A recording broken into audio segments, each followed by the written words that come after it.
Hello, welcome to The Rest is History on the day that England are playing Wales. And I think it's time for a sing-song.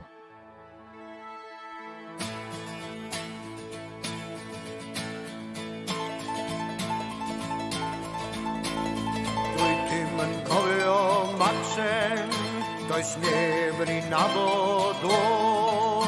Mae 1600 o flynyddoedd yn amser hir i'r co.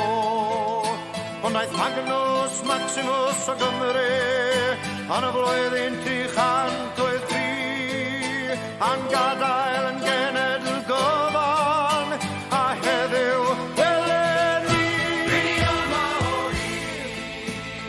That was the opening verse of Amma Ahid by Dafydd Ifan. It's become very much the kind of the great theme for Welsh football. I'm sure it'll be sung on the terraces this afternoon. And Dominic, I will give you because I'm assuming that your mastery of Welsh isn't up to understanding what was being sung there, but maybe I'm wrong.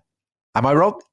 The podcast listeners know me, Tom, as the master of tongues. The master of tongues. Well, for those whose Welsh may not enable them to translate it. Let me just quickly distance myself from your Welsh pronunciation, just for the okay. Okay. I just want to put that absolutely on the record. That's Please fine. Continue. That's fine. You are from Shropshire. You are entitled to say that. So the meaning of the words. You don't remember Maxen, nobody knows him. 1,600 years, a time too long to remember, when Magnus Maximus left Wales in the year 383, leaving us a whole nation, and today, look at us. So I think that is a magnificent sentiment. Firstly, because as far as I know, it's the only football anthem that mentions a Roman emperor.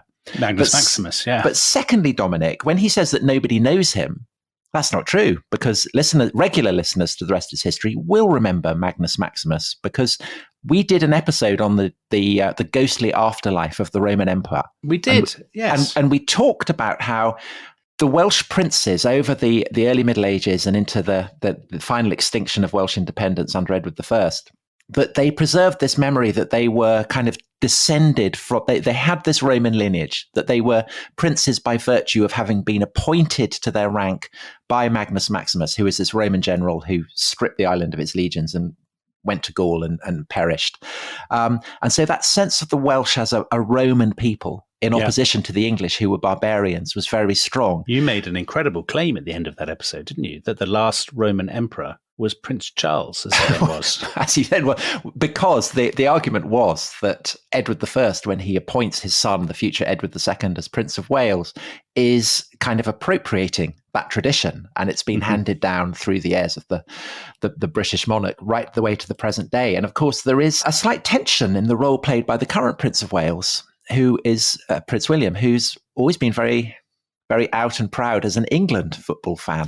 Yeah, there's been a lot of controversy about this in recent days, Tom, because quite a few Welsh fans, the actor Michael Sheen, prominent among them, have been lambasting him and saying, how can you be Prince of Wales and be supporting England? And his sort of, classic House of Windsor fudge is to say, I'm supporting both.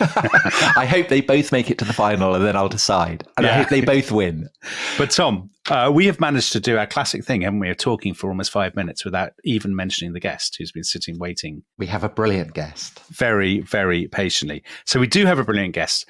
The subject today, as you've explained, is Wales. What is Wales? What is Welshness? And how does it define itself against England? The perfect subject for today's match. And we have the perfect guest. He is Martin Jones, Professor of History at the University of Swansea and the author of the book, Wales, England's Colony. Yes, and the question mark is very important. The question mark is very important. So, Martin, welcome to The Rest is History. Wales, England's colony or not? It depends when we're talking about. I wouldn't use the term to describe Wales today as a colony, but certainly if you go back to the medieval period, I don't think we can deny that Wales was militarily conquered and subject to colonial laws that put the Welsh in their place. They were second-class citizens in their own nation. So I think, if you want to go that far back, I think it's fine to call Wales maybe England's first colony. Right. And so when we look at the relationship between England and Wales, one of the themes that runs throughout your book is that for most of the history of that relationship, Wales has defined itself against England whereas England has not defined itself against Wales. Exactly. I mean, Wales is a very small nation. Today it's sort of 3.1 million people, and throughout its history, its politics, its culture, its economy has existed in the shadow of England. And, you could argue that one of the things that brought the different peoples of Wales together, the different medieval kingdoms, was a sense of difference to England. You could argue that it was only once those laws that were passed that denied the Welsh civil rights in their own country that they began to feel something in common with each other. The people of Powys and Gwynedd sort of developed a common identity. And, this isn't unusual. This happens across history. People define themselves against a large neighbour. The unfortunate thing is that sometimes that can lead to us having a slight chip on our shoulder, maybe not being as confident as we should be as a nation. And, today in Welsh politics, a lot of the argument is about moving beyond that and kind of enjoying Welshness for its own sake rather than just because it's different to England. So the very name Wales, that's a name imposed on Wales from outside, right? It means the strangers or the others or the foreigners. And that's a name imposed by the English. Am I right? I mean, imposed suggests that, somebody's coming along and saying, you must take this name. And that isn't happening. The origins of the name, are very difficult. I mean, when we're going that far back, it's difficult to know exactly what words meant. And it seems to have different meanings in different contexts. But at its heart is a sense of difference, of otherness. And that name is given to the people of what we now call Wales by the Anglo-Saxons, although I suppose that's a controversial term in various different ways. Not on this podcast. Not on this podcast. So it does take us back to the beginnings of England, the idea of the English. And the traditional story is that the Welsh initially defined themselves as Britons. They are the indigenous inhabitants of Britain. Absolutely. And that sense that the Welsh are British is really important in early Welsh history. There is a strong sense of loss in Welsh history that once they were the owners of this island and then these Germanic peoples came and took it from them. And within Welsh history, within Welsh legends, there is a very strong idea that one day someone will come back and liberate us from English rule and give us back the island. That idea of sort of the son of prophecy, a Mab Darogan, is applied to Owain Glyndŵr in his medieval uprisings against English rule, but it's also applied to Henry VII, Henry Tudor, who had some Welsh ancestry. And when he comes to the English throne, when he takes it after the Battle of Bosworth, there is a sense in Wales that this is Wales now taking back control of their island. And when Henry VII becomes king, he adds to his royal arms the red dragon. And that is the kind of the archetype of, if you want to express the story of the conflict between Saxons and Britons, English and Welsh in mythic form, the classic account is that Merlin is told of a vision of a red and a white dragon fighting one another, and that in the end, the red dragon chases the white dragon off. And Merlin says that the red dragon is Wales, or the Britons, and that the white dragon is the Saxons. And presumably the implication of that in the long run is that the Welsh will get what's now England back. Yeah, these stories are really important in Welsh culture right up to the present day in many ways, because they tell the Welsh that they're a nation in the face of English conquest, in the face of English oppression, if you want to put it that way. History gave the Welsh a better story, a story that was confident, a story that was optimistic, a story that made them feel that they were a people. So history has been really important in kind of sustaining a sense of Welsh nationhood over the years. And that idea of perseverance is really important. I mean, the song you mentioned at the beginning of the podcast, Yma o hyd, it translates as still here. And the whole message of that song is not really about Maxen and Roman emperors. It's about how Welsh identity has survived through the years. As the song says, despite everyone and despite everything, we're still here. And history is so central to Welsh identity. And, it's really controversial about whether we teach enough of our history in our schools, whether teaching Welsh history is political, whether it's a route to independence. But history is politicized in Wales and in ways that maybe it's not so much in England. But that identity, that Welsh identity, has definitely kind of evolved, hasn't it? Because going right back to the beginning, so before the arrival of the Normans, it's the emergence of a unitary kingdom in what becomes England that basically pens the Welsh in. Because the land of England is so much richer than the kind of the more mountainous land of Wales. And it means that there's an inevitable discrepancy of power, which presumably has then set the kind of the balance of the relationship for the 1,000 years that have followed. Yeah, geography is really important, I think, to medieval history. The mountains are one reason why maybe there wasn't the big push by the Normans into Wales after they take England. There are Norman incursions, they take lowland areas, but the mountains were difficult to access, but also there's less reward for actually taking them. There's not a lot actually there. So the mountains sort of slow the English incursion into Wales, but it also turns Wales into something of a fortress, if you like. And that helps Welsh identity survive. And that survives down in the subsequent centuries as well, until kind of the romantics of sort of the 18th century start thinking of Wales as a beautiful place. It's a rough, dangerous, rugged place, and there's simply little reason for English visitors to go there. And that protects Welsh identity and the Welsh language. So at this point, we're talking about Welsh identity, the Welsh language, Wales. How much are those things anachronistic? You know, concepts that we in the 21st century or people in the 20th century were projecting backwards. So in other words, would people in the 11th century or whatever, or the 12th century, would they have thought of themselves as Welsh, as being one people from north to south, speaking one language with one culture? I mean, they definitely wouldn't have thought of themselves as Celts, would they? Because that, again, is a more modern invention, I guess. Yeah, Celts, I really don't like the term Celtic, although it's used quite a lot in Wales. It's misleading. If you go back to the Middle Ages, it's really obviously difficult to know what ordinary people, what peasants thought, because simply nobody asked them and nobody wrote it down. But the Lords of Wales do seem to have had a sense of Welshness. You know, they do talk about Welsh language, about the Welsh culture. The princes of the various kingdoms of Wales talk about Welshness. They make alliances against the English or against the Normans. And it does seem that amongst the ruling class, there is a sense of Welshness. It coexists alongside a sense of being from Powys or Gwynedd or Deheubarth or any of the other Welsh kingdoms.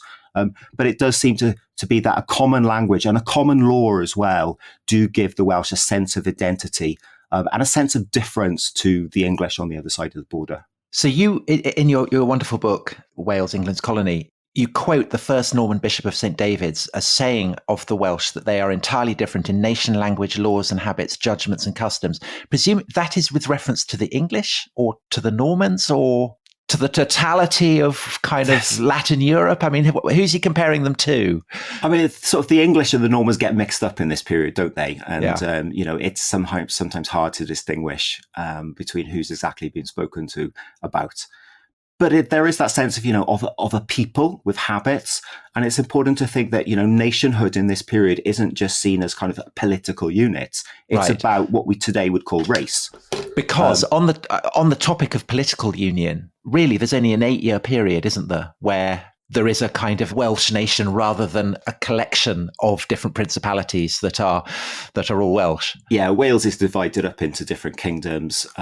You know, they're constantly at war with each other. They're constantly vying for control. Which one's most powerful ebbs and flows over the course of the centuries. But yeah, there is only a kind of an 8-year period where you could say all of the kingdoms of Wales are under one ruler. But that doesn't mean that there isn't this sense of the Welsh as a nation, as a people, you know, that there isn't some sense of a common ancestry. And that's where we go back to this idea that once this was our whole island and we are the true Britons, and the Anglo-Saxons came and took it from us, and now the Normans have come and taken it from us. But one day we will return. So that king is Gruffydd ap Llywelyn, who is king just before the Norman conquest. And just as the Norman conquest is a traumatic experience for the English, so also, of course, is it clearly a very traumatic experience for the Welsh. And what is the impact of the coming of the Normans to Britain on the Welsh, on Welsh identity, and on the coherence of a kind of political sense of Welshness? Well, the early Norman lords are almost given a free rein in Wales. You know, there is an opportunity for these barons to kind of set up almost like private enterprises in Wales. You know, the English crown almost says, do what you want over there. And, you know, gradually individual barons, individual Norman lords take land within Wales. So these are the marches. They come to be called the marches, And that creates what we call the marches, this kind of border area, which is essentially under Norman rule. So the conquest of Wales begins very quickly after the conquest of England.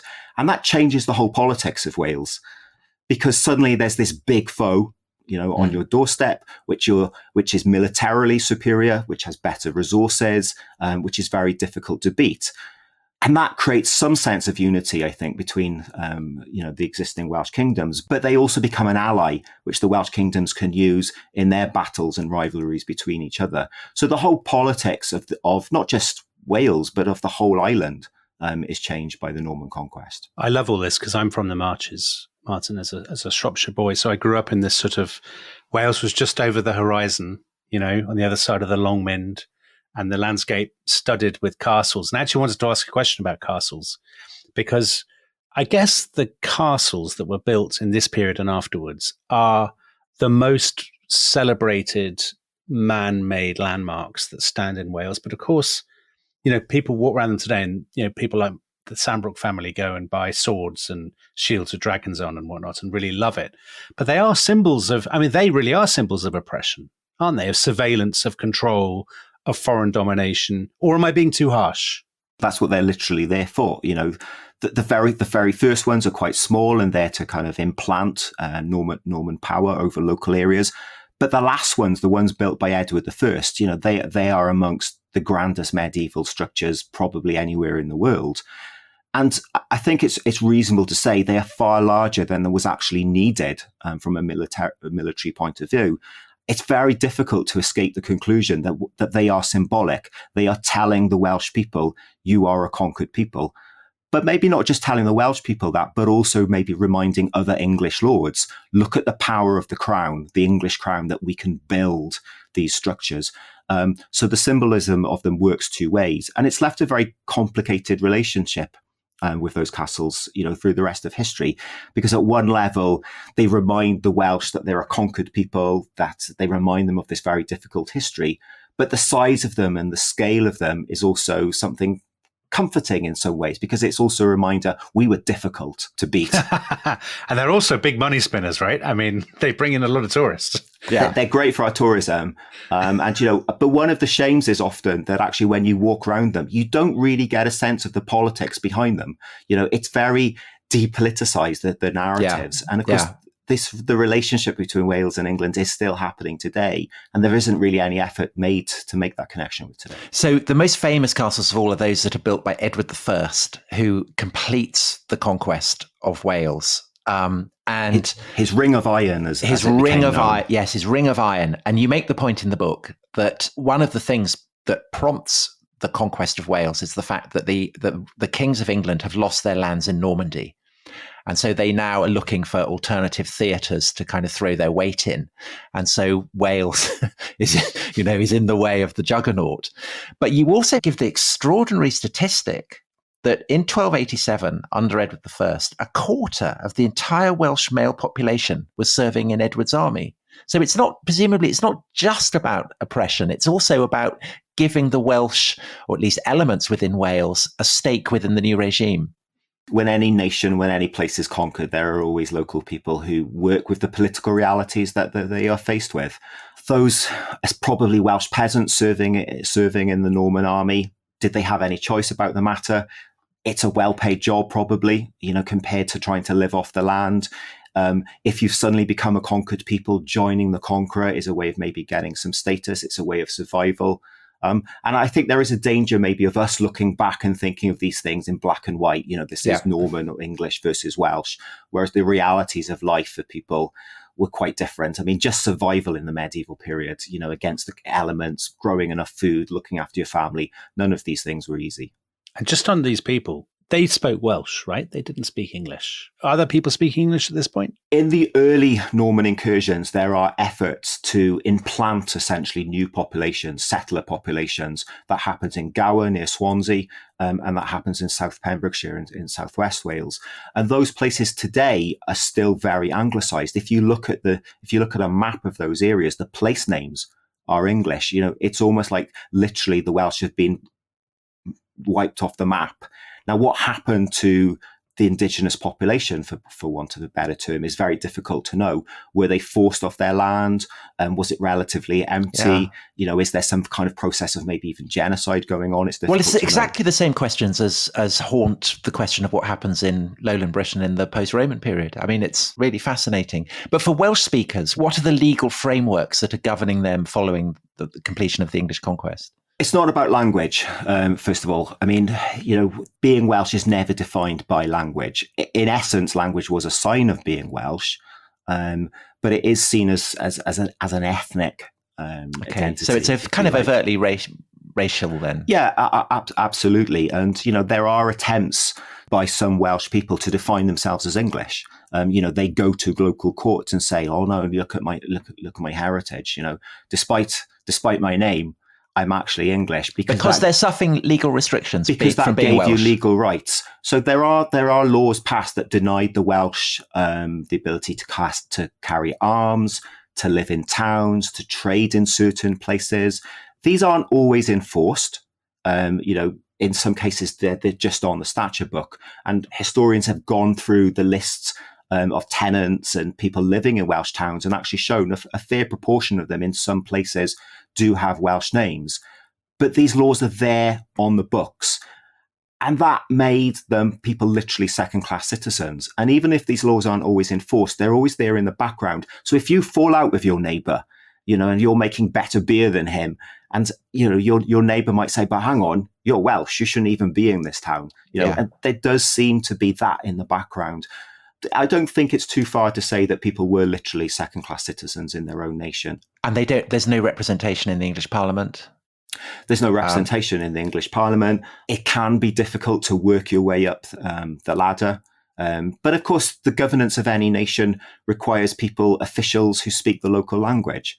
So there are opportunities, career opportunities for ambitious people within the Welsh gentry. And so there's one last kind of great national uprising, which is under Owen Glendower. Glendower. Well, I'm Henry IV Part Oneing, because he's a figure in Shakespeare's version of Henry IV's reign. That's a terrible portrait of him, isn't it? Because he's like a sort of necromancer, babbling in Welsh. He speaks in very florid poetry, doesn't he? Yeah. Harry Hotspur sneers. I don't imagine that's a production. That's a Shakespeare production that's welcomed on the streets of Caerphilly or whatever. Anyway, sorry, go on, Tom. Ask your question. But what Shakespeare's treatment also does is offer Prince Hal, the future Henry V. He's Henry of Monmouth, and he is cast as someone who can bridge English and Welsh identity. Is that something that is reflective of the Tudor period, by which point we've got a dynasty that claims descent from Wales, or is that approximating to something that does emerge in the wake of Owen Glendower's rebellion? I mean, there's always the practical politics. People want to get on in life, and Owen Glendower is a good example of that. He'd learnt, he'd plied his trade in the law in London. He'd served in the English army. His family, had English connections. Like a lot of the Welsh gentry after conquest, he started to make a career of himself with using the structures of power with England. But something goes wrong. He falls out with another landowner, and somehow that turns into a national uprising. There seems to be this undercurrent of resentment about the way Welsh people were treated. And Glyndwr's rebellion plays upon that, and it draws people out. And this kind of suppressed sense of anger that people seem to have had about the way Wales was treated bursts into flame. And it is an incredibly violent, aggressive uprising. The towns of Wales are burnt because they're symbols of English colonialism, because of these laws about who can live in them. It's full-scale kind of civil war in many ways. There are open battles as well against the English army. This is not a small event, and in many ways it ravages the Welsh economy for the next couple of centuries. And it leaves a degree of bitterness and a degree of anger as well about the way it fizzled out, but also about how ethnic tensions between the Welsh and the English, what they can turn into. And I think it does create a sense we can't ever go back to that. We need to rebuild a future which is cooperation. Among the Welsh themselves, or with the English crown? Because I'm just asking about the Henry V, that he goes on to win the Battle of Agincourt with the longbow, which is a Welsh weapon. And that sense of, is there any sense in the 15th century of English and Welsh identity starting to merge, or is that just a later back projection that Shakespeare's engaging in? No, there's a degree of reconciliation that, the Welsh gentry are kind of like, we must never go back to what happened in Glyndwr's period. But the English crown is also, we don't want another uprising. And, it doesn't act too harshly after the uprising is crushed. There is some reconciliation. There's even some compensation paid to some communities. But the fact that there are Welsh archers serving in the English army, again, that's part of a much longer history. And that's much more about individuals wanting to find work in some places. So the hiring of foreign mercenaries, the hiring of foreign people by the English army is nothing new. That didn't need reconciliation between the Welsh and English, but that is happening slowly. But when the Tudors come in, you quote a Welsh writer, Owen of Henllys, am I pronounced that right? Henllys, who calls Henry the Moses who delivered us from bondage. And he famously names his son Arthur, great British hero. And as I mentioned, he adds the red dragon to his coat of arms. So is there a feeling in Wales that with the Tudors, things genuinely change? Yeah, absolutely. Henry Tudor exploits his Welsh ancestry in many ways. He uses it as a way of gaining support and manpower within Wales as he's marching towards Bosworth for his battle to seize the English crown. But once he actually has the English crown, he does seem to hold up to some of his promises. He brings Welsh people to court. He does these symbolic things like putting the dragon on his heraldry and things like that. And there is a sense in Wales, or at least amongst the Welsh people who wrote about these things, the poets and the lords, that Wales has retaken its position at the heart of Britain. That, our previous oppression, our previous shame, our kind of sense of being conquered, that's all in the past now. Now there is a Welshman on the throne of England, and Wales is back in control of this island, just as it should be. And then there are acts of union just a generation or so later, so under his son, Henry VIII. So this is driven by Thomas Cromwell, is it? This is his project of Thomas Cromwell's Hilary Mantel would call it his kind of social democratic modernization of England and Wales. So he's trying to smooth out the eccentricities of their relationship, to create some new counties, to just get everything in order. I mean, is that basically what it's all about? Yeah, I mean, there's two things driving it. There is, I think, a desire for it from some people within Wales. So even though the Tudors are on the throne now, and even though they're making symbolic gestures towards Wales, I think many of the Welsh gentry felt they still weren't fully equal. And some of these laws are still there in the background. So there was a sense that amongst the Welsh gentry that they wanted legal equality with the English. And the Acts of Union was a way to achieve that. But Wales was very complicated administratively. There were the marches still, which were under the control of individual English barons. And then there is what was called the Principality of Wales, which was essentially the bit that used to be independent and then got taken by the English crown by Edward I. So there's almost like two Waleses. And in the Principality, Welsh law is still used. In the marches, it's a bit of English law and a bit of Welsh law, really, often according to what would suit the local baron. And it was administratively complicated. And there was a sense of danger there as well, that, it was a place of crime. But of course, also, by this period, the whole question of religion is starting to become important. The tensions between Catholicism and Protestantism. And as a Protestant state starts to emerge in England, Wales is seen as like a threat. We can't have these irregularities. And what we can't have as well is the danger of a Catholic invasion coming to England via Wales from Ireland. And of course, that's how Henry took the throne of England in the first place. He invaded England via Wales. So there is an attempt to kind of keep the Welsh on side, to sort of, to give more rights to their gentry, to iron out this complicated administrative situation. And Cromwell, was a great fan of doing things of bureaucracy in many ways. Making omelettes by cracking eggs. And now the Acts of Union is seen as kind of this moment of colonialism where Wales is essentially abolished as a separate political unit. Whereas the reality of the 16th century was it was way more complicated than that. It wasn't some attempt to say Wales no longer exists. There's no attempt to ban the Welsh language or anything like that. But, well, quite the contrary, isn't it? Because the Bible is translated into Welsh. So that's a hugely significant development. And also, Wales now gets representation in Parliament. It does get representation in Parliament, and that's symbolically important more than practically important, perhaps, because, of course, they're a minority of the MPs at Westminster. And just as today, Welsh voices in Westminster are easily drowned out by English voices. The whole question of the United Kingdom, whether we're talking about this period or today, is the size of England compared to the other constituent nations. English voices will always dominate the conversation. So Wales does get some representation through the Acts of Union. But as you said, the translation of the Bible, which happens a little after the Acts of Union, that's the really important moment, I think, in this period. And that's done, with the approval of the English state as a way of ensuring that Wales joins this Protestant revolution and isn't some kind of Catholic outlier on England's doorstep.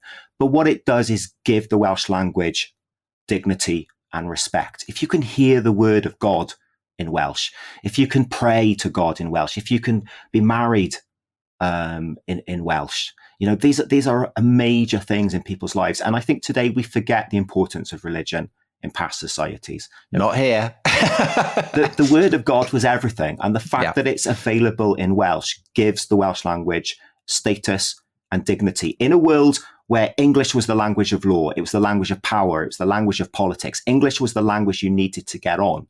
And that meant it was very easy to portray Welsh as a backwards, uncivilized language. And that did happen a lot. But a language can't be uncivilized if the word of God is written in that language. And so the vast, vast majority of people in Wales are speaking Welsh throughout the 16th century, throughout the 17th century. And then with the 18th century, with the development of industrialization, then things do start to change. And perhaps we could take a break at this point. And when we can come back, we could look at the coming of the Industrial Revolution to Wales and the impact that that has. Look at what these bastards have done to Wales. They've taken our coal, our water, our steel. They buy our houses and live in them for a fortnight every year. And what have they given us? Absolutely nothing. We've been exploited, raped, controlled and punished by the English. And that is who we are playing this afternoon.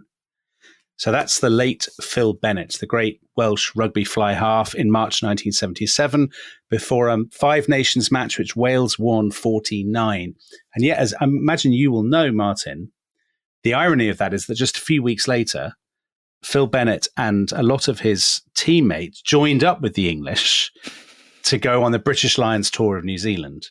So that moment actually speaks to exactly what you're writing about, which is the complicated relationship between Wales and England. So that quotation from Phil Bennett, which I could see you smirking while I started to read it, because it's very famous in Wales, isn't it? It is. He mentions coal, he mentions water, and he mentions steel. So we've cantered through the medieval period. We're skipped over a little bit of the early modern. And as we approach the 18th and 19th centuries, obviously coal and steel transform Wales, don't they? I mean, just to explain, I guess, to the listeners, because previously Wales had been very, very rural. And then with the Industrial Revolution, it is completely changed. Yeah, if you go back to the middle of the 18th century, Wales is a rural backwater in many ways. It's isolated, it's marginalised. Probably at least 90% of the population only speak Welsh. Some of the gentry are kind of moving to England and have connections. But by and large, Wales is on the periphery of the United Kingdom. And economically just not that important. But the Industrial Revolution changes everything because Wales has the right minerals. It has coal in abundance, and not just coal, it has very good quality coal, but it also has the minerals you need to make iron and later on steel. And that changes Wales because suddenly it matters within the United Kingdom. The British government becomes more interested in Wales. It becomes interested in why do they not speak English there? And that question is asked because it doesn't seem to make sense to the English state, because to them, English is the language of modernity and progress, etc. So how come a corner of our kingdom doesn't speak this language? And because industrialization creates very difficult living conditions, working in coal industry or the iron industry was not a pleasant experience. Yes, the wages were better than living off the land, but the living conditions were very difficult as towns grew up very fast, full of disease, full of overcrowding, etc., etc. So Wales starts to develop a reputation for being unruly. There are a series of kind of riots and protests. The army is sent in on several occasions and opens fire and kills people.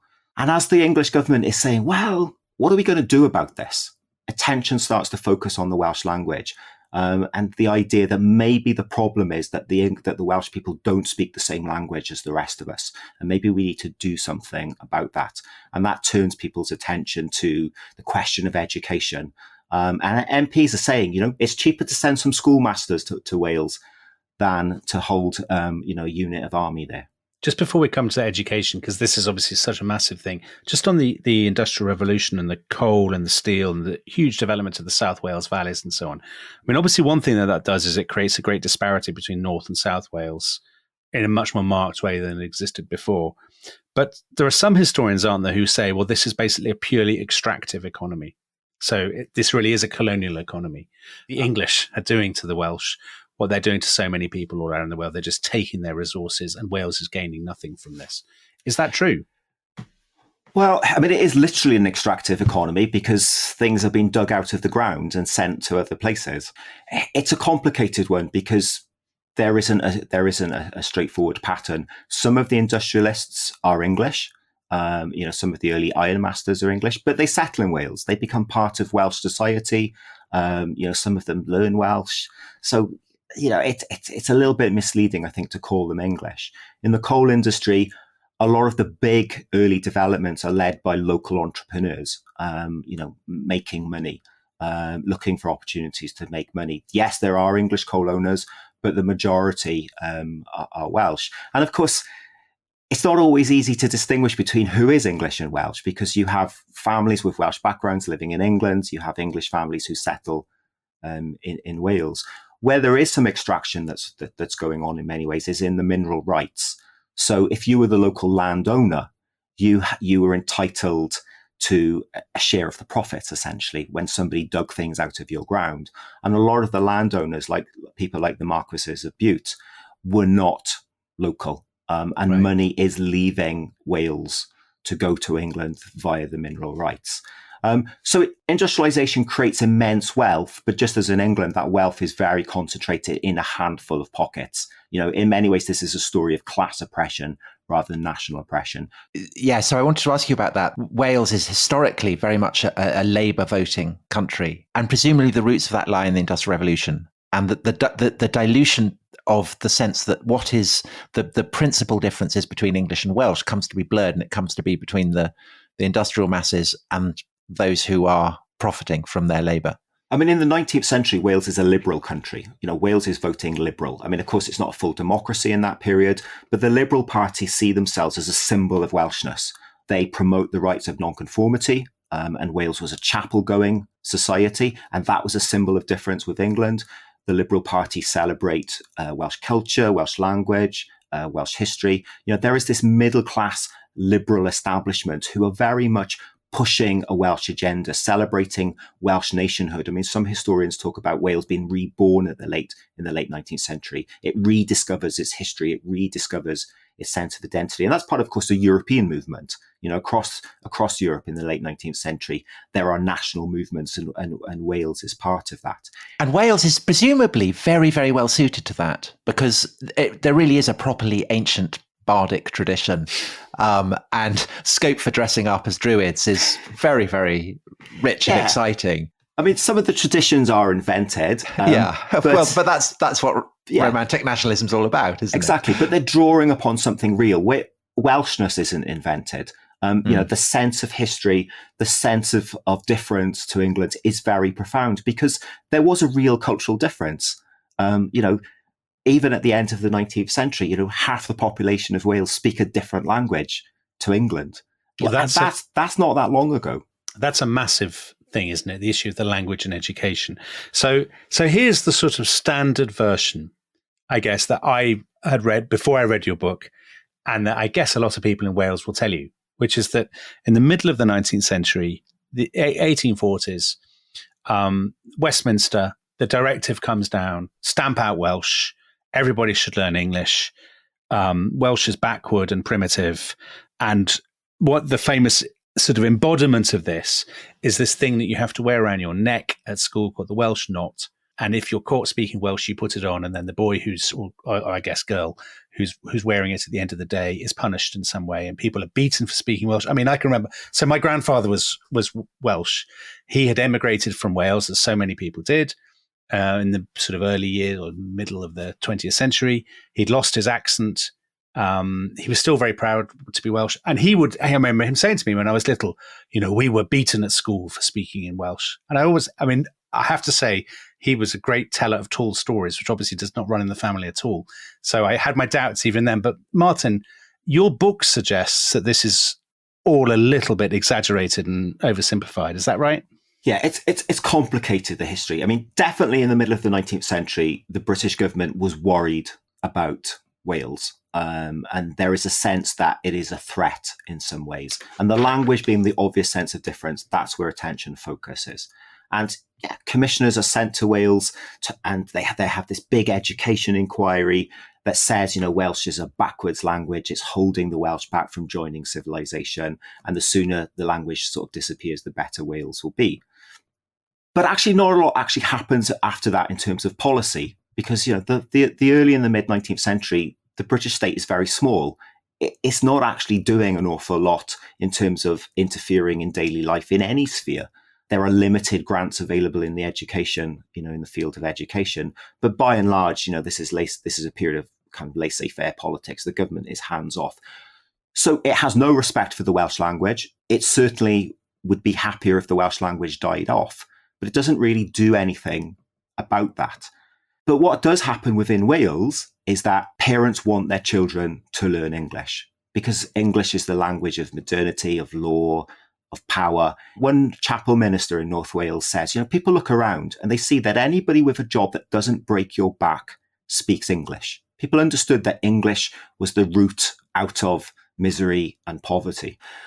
And that meant schools, not out of some diktat from Westminster, but because of local pressures, are run through the medium of English. They're there to teach people English. The question is, how do you teach people who don't speak a language a new language? And some people thought the way to do that was to basically beat them if they spoke their domestic language. And the Welsh knot, this wooden board put around children's necks if they were heard to speak Welsh, that was to almost create a sense of shame, an association between speaking Welsh and shame and being humiliated. Do the parents back this? The parents do seem to back it. There doesn't seem to be any kind of outcry against it, and certainly there is some evidence that those kind of measures are introduced in some places at the request of parents. And most of the teachers in these areas are Welsh speakers. They're local people from the community. This is something that the Welsh people are doing to themselves. The government isn't telling them to, but the government agrees with the broad principle. The problem is, it didn't work, because what was literally happening in these schools was these kids don't hear English outside school because nobody's speaking it in the community. In rural Wales, these are entirely Welsh speaking places. So they're coming into school. They're being taught to read these words through literally somebody putting them up on a blackboard or being given a book, and the teacher says the word and the children repeat after them. And they're learning how to say these words. They're learning how to kind of read. But because nobody is telling them what these words mean in their own language, they have no idea what they are reading. It's not Duolingo, is it? So in that case, what is it that leads to the decline of Welsh, which has been such a cause célèbre in Wales in the 20th century? The key issue, I'd argue, is migration. So industrialization creates well-paid jobs. They're harsh communities, overcrowded communities, etc., but ultimately they are better paid jobs than living in the land. So people start to move into industrial Wales from places like Shropshire, the southwest of England, and then further afield. And that brings the English language into working class communities for the first time in many ways. Now, initially, those early migrants learn Welsh because that's the dominant language of the community. But as their numbers grow, they stop learning Welsh. And increasingly, local people start learning English. And because they are starting to learn English at school, particularly after people start working out the Welsh not doesn't work, we actually need to teach them English through the medium of Welsh. As schooling, as education policies get better, people are learning English at school, and then they're using English in the community with these migrants. And as migration grows, the linguistic balance in industrial communities starts to tip. Yeah, you've got some amazing stats here. You've got, so the Rhondda saw its population grow from under 1,000 in 1851 to more than 150,000 by 1911. And you talk about the growth of Cardiff, which had been a small market town and ends up not just one of the most kind of important industrial ports, but one of the most cosmopolitan. Yeah, I mean, industry brings people from all over the world, and Cardiff has, in some ways, the oldest Black community anywhere in the United Kingdom. It's very self-contained in the docks area of Cardiff, which are a little bit separated from the main city. It's often treated appallingly by the local authorities. There's considerable racism. But industrialization does change the very structure of Welsh society. And one other thing that, as well as the English language arriving, there's an English game which the Welsh adopt as their own. And I'm curious why this and how this happens. And that game is, of course, rugby, which is now absolutely identified with Wales. I mean, Wales are obviously at the Football World Cup, which is why we're doing this story. But really, rugby has always been Wales's traditional game. Why? It's a sport of the English public schools, and some of the Welsh gentry, some of the Welsh middle classes are being sent to English public schools and are coming back with this game. But also because it was the sport of the English public schools, it had some social status. And, when we think about why individuals decided to speak to their children in English rather than Welsh, it was because English had social status. And it's the same with anything that's coming from England. There's some cachet to it. So people adopt rugby because of that. The sport spreads very quickly, but it very quickly becomes a symbol of Welshness because you have these diverse communities in industrial areas where people have come from all over the place. Rugby enabled them to unite under kind of the banner of Welshness. It didn't matter if you were middle class or working class, whether you spoke English or Welsh, didn't matter what your family heritage were. And lots of the early Welsh rugby players are migrants from England, but they have moved to Wales, so they don the red shirt. And because Wales ends up with a very good rugby team in the late 19th century and the early 20th century, that adds an emotional element to it because you don't want your national symbols to be something that you're bad at. And because Wales happens to have a really good team, it becomes incredibly attractive. So rugby becomes a really powerful symbol of Welshness, which unifies people in a way that kind of language or politics doesn't. And I'd argue that through the 20th century, the fact that Wales had its own national teams in football and rugby is one of the key reasons why Welsh identity has stayed so powerful. Well, I wanted to ask about that because, there's so much we will have to skip over. So there's obviously a Welsh Prime Minister, a Welsh Speaker in David Lloyd George. As you say, Wales has become economically transformed in the previous 100 years. And I suppose one thing that you might not have been able to predict at that point was the revival of Welsh nationalism. So Plaid Cymru, the Welsh Nationalist Party, is founded in 1925. Do you think the rise of Welsh nationalism was inevitable because it was, it has 19th century roots, it happens all over Europe, nationalist parties and so on? Or do you think it is a distinctive story because obviously that economy in which Wales has built its new identity is doomed, actually? It's quite a short-lived moment, isn't it? The industrial golden age, because as you say in your book, the interwar years are dreadful for Wales. And then after that, it's kind of downhill for coal and steel and all these things. Something must be done. The future Edward VIII, isn't it? Visiting the depressed areas. So is nationalism a reaction to that? Or is it more just an inevitable, like Irish nationalism, a product of that sort of swirl of 19th century ideas? The important thing to remember about kind of Welsh nationalism in the early 20th century is that it's not political, it's cultural. The goal is not necessarily an independent Wales. The goal is protecting the Welsh language. And because the Welsh language was so clearly in decline by the 1920s and the 1930s, partly because of these demographic changes we've already talked about, but also in the 20s and 30s, there's a mass migration from Wales because of the Depression. And by the 20s and 30s, people are starting to think the Welsh language might actually die out in the next century. And unless we act, nothing is going to, that's actually going to happen. So the initial kind of birth of Plaid Cymru and the first couple of decades of Welsh nationalism is not about politics. It's not about trying to rebuild the Welsh economy. It's about trying to protect the language. And indeed, in the early period of Plaid Cymru, there's actually an antipathy towards industry. And there's some people saying, actually, the future for Wales should be if we go backwards and we become a rural agricultural society again, because that's when Welsh was at its strongest. It's only in the post-1945 period does Welsh nationalism start to develop this political edge, and people start to really kind of debate, what is our relationship with Westminster? Should we have our own parliament? Should we be an independent nation? And so what is the state of play now in terms of that, in terms of Wales's sense of itself in relation to England and in relation to the idea of Britain? So, Wales has retained a very strong sense of itself. Despite the paranoia in some ways, of the early 20th century, Welshness did survive.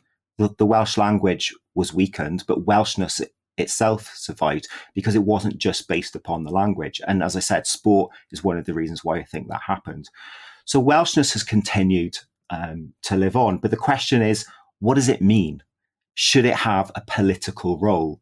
And increasingly, in the second half of the 20th century, as successive governments in Westminster failed to deal with the economic problems of Wales, increasing numbers of people started to say the only way to rebuild our economy is to take matters into our own hands.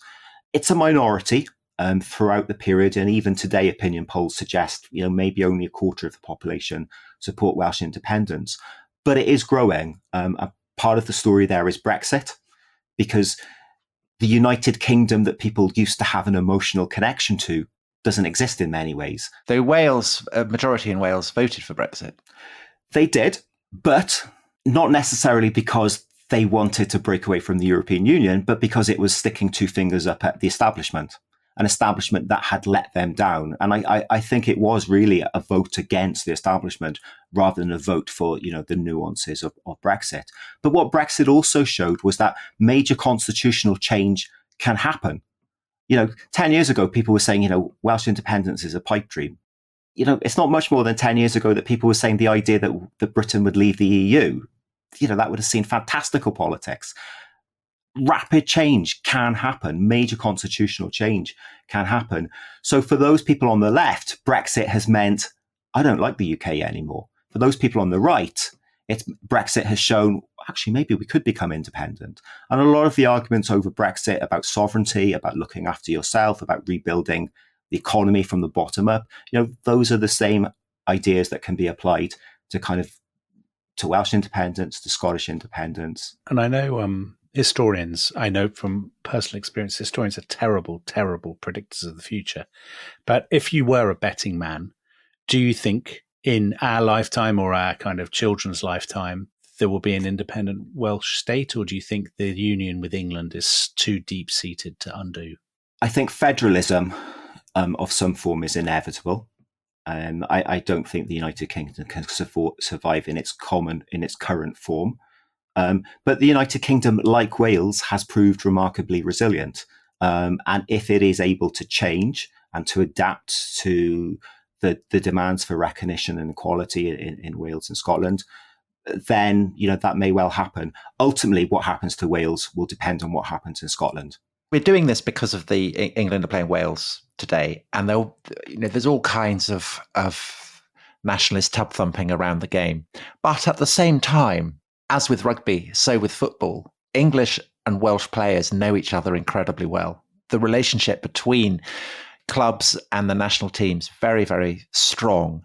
And so in that sense, I guess this match does hold up quite a good mirror to the complexities and the ambivalences of the relationships between England and Wales, because it's not all just about hostility and nationalist anthems and so on. Absolutely. And, we need to take a lot of things with a pinch of salt. When people sing, sort of patriotic songs, that doesn't mean they hate their neighbours. Yeah. You know, a lot of this is kind of pantomime in many ways. You know, sport, football in particular is very much like that. You know, the economies of Wales and England are very closely related. Most people in Wales have family probably. In England, our societies are very closely related. And that means that, you know, it isn't inevitable that the two countries will drift apart. And even if they do, even if there is Welsh independence and Scottish independence, you know, the United Kingdom will retain a cultural, you know, and a social function. You know, we're a very small island and we're all too closely related, but, you know, to completely break away from each other. It's a nice conclusion. Now, one thing we didn't talk about, which I would like to quickly advertise to the listeners, Martin did a brilliant program on Radio 4 a couple of years ago. It was about the investiture of Prince Charles as Prince of Wales, wasn't it? That was the peg.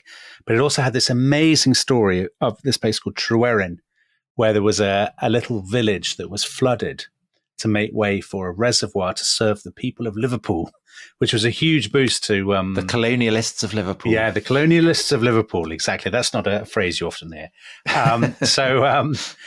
That was a lovely program. And for people who I imagine you might be able to find it on Radio 4. It was actually really quite moving, Martin, I thought. Am I being too purple about your program?